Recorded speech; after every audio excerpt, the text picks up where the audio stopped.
Permisi dok, Iya dok, silakan duduk. ini ada pasien dok, namanya Bu Restu. Jadi gini dok,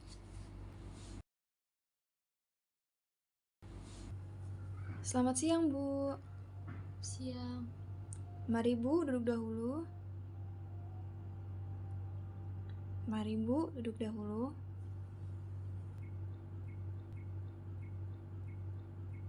Sebelumnya, boleh saya tahu nama Ibu siapa? Saya dengan Ibu siapa ya? Saya Restu. Baik Bu Restu, tanggal lahirnya berapa ya Bu? 11 Maret 11 Maret ya Bu. Tahunnya berapa Bu? 1992 dok. Baik Ibu, sudah lengkap ya datanya. Sebelumnya perkenalkan, nama saya Berlianida. Saya dokter spesialis gizi yang akan menemani Ibu beberapa waktu ke depan. Adapun tujuan dari pertemuan ini adalah saya akan memberikan konsultasi mengenai gizi. Ibu sudah makan siang belum hari ini? Belum makan ya?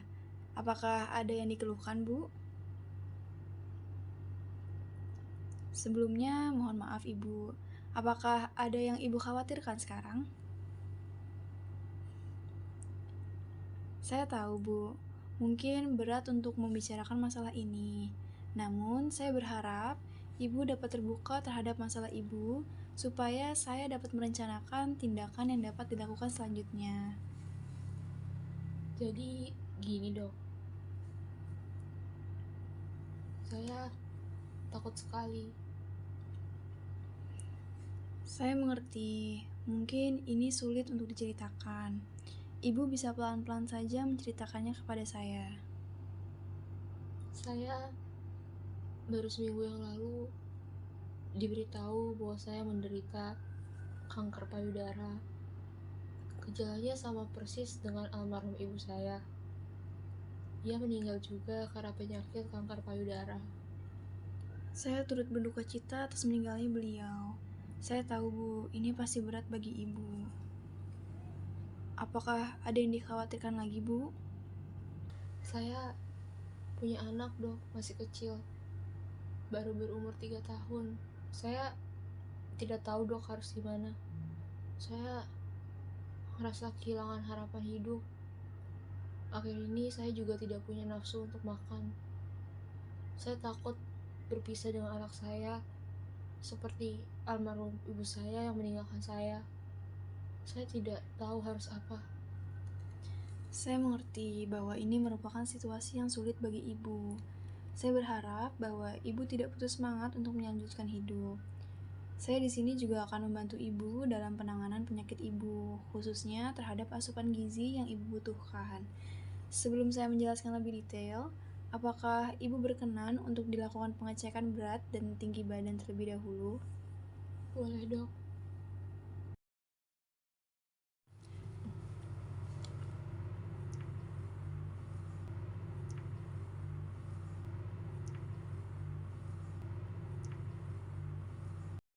Baik Bu, jadi saya sudah mendapatkan hasil mengenai berat dan tinggi badan Ibu. Di sini dapat terlihat bahwa berat badan Ibu mengalami penurunan dibandingkan dengan konseling minggu lalu, dikarenakan pola makan Ibu yang tidak teratur. Saya tahu, Bu, mungkin berita terkait penyakit Ibu ini sulit untuk Ibu terima. Namun, dengan pola makan yang tidak teratur, ini dapat berdampak pada kesehatan Ibu. Apakah ada yang ingin ditanyakan, Bu? Saya harus gimana dok? Saya udah gak punya nafsu makan. Saya selalu kepikiran sama penyakit saya. Jadi begini, Bu. Seperti yang kita tahu, kanker payudara ini kan dapat menjadikan sel-sel tubuh kita yang normal menjadi rusak karena pertumbuhannya tidak terkendali. Nah, untuk menjaga sel-sel tubuh yang rusak tersebut, kita bisa melakukan beberapa upaya, salah satunya dengan menjaga asupan gizi seimbang. Saya juga tahu, Bu, bahwa dengan adanya penyakit yang Ibu derita, menjadikan Ibu tidak nafsu makan. Namun, saya berharap Ibu secara bertahap dapat menjalani pola makan yang sehat serta pemenuhan nutrisi yang bergizi dan seimbang. Dengan begitu, maka hal tersebut menjadi langkah terbaik yang bisa dilakukan oleh penderita kanker dalam menjalani pengobatan. Jadi begitu, Dok. Tapi bagaimana saya mengatur hal tersebut? Saya sudah tidak bersemangat lagi. Iya Ibu, saya mengerti bahwa Ibu sedang tidak bersemangat. Namun, Ibu perlu mengingat bahwa ada anak Ibu yang masih membutuhkan perhatian dari Ibu. Saya tahu Bu, mengubah pola makan yang sehat juga bukan hal yang mudah. Maka dari itu, saya menyarankan Ibu untuk mengubahnya secara bertahap. Dimulai dengan biasakan sarapan di pagi hari dan rutin meminum air putih. Iya juga ya, Dok. Benar Ibu. Untuk sejauh ini, apakah Ibu sudah paham? Atau ada yang masih mengganjal? Pola makan yang sehatnya itu bagaimana ya, Dok? Jadi begini Bu, makanan yang perlu Ibu konsumsi agar dapat membantu mencegah perkembangan kanker payudara adalah buah-buahan dan sayur-sayuran.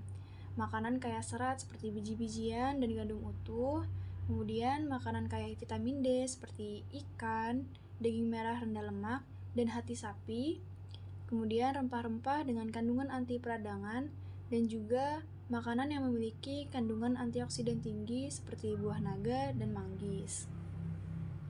Oh, begitu yang harus saya konsumsi. Lalu yang harus saya hindari apa saja, Dok? Untuk makanan yang harus Ibu hindari seperti alkohol, kemudian konsumsi gula yang tinggi, kemudian lemak jenuh, daging merah tinggi lemak, serta makanan olahan yang siap saji. Apakah Ibu sudah paham? Saya baru paham garis besarnya sih, Dok. Tapi saya masih kurang hafal dengan makanan yang telah disebutkan. Baik Ibu, mengenai hal tersebut, saya juga akan membuat catatan lebih lanjut mengenai asupan makanan Ibu. Nanti Ibu bisa melihat-lihat lagi mengenai detailnya. Baik, Dok. Terima kasih. Baik Bu, sejauh ini apakah Ibu sudah paham atau ada yang ditanyakan lagi? Sudah paham, Dok. Jadi nanti setelah ini Ibu harus menjaga pola makan ya. Iya, Dok. Karena Ibu sudah paham, saya ingin mengingatkan lagi bahwa salah satu cara mengendalikan kanker payudara ini adalah dengan menjaga pola makan yang sehat dan nutrisi yang seimbang. Saya juga berharap Ibu Restu tidak menyerah dan tetap semangat menjalani pengobatannya. Baik, Dok. Terima kasih atas penjelasannya. Saya rasa itu saja ya Bu yang bisa saya sampaikan.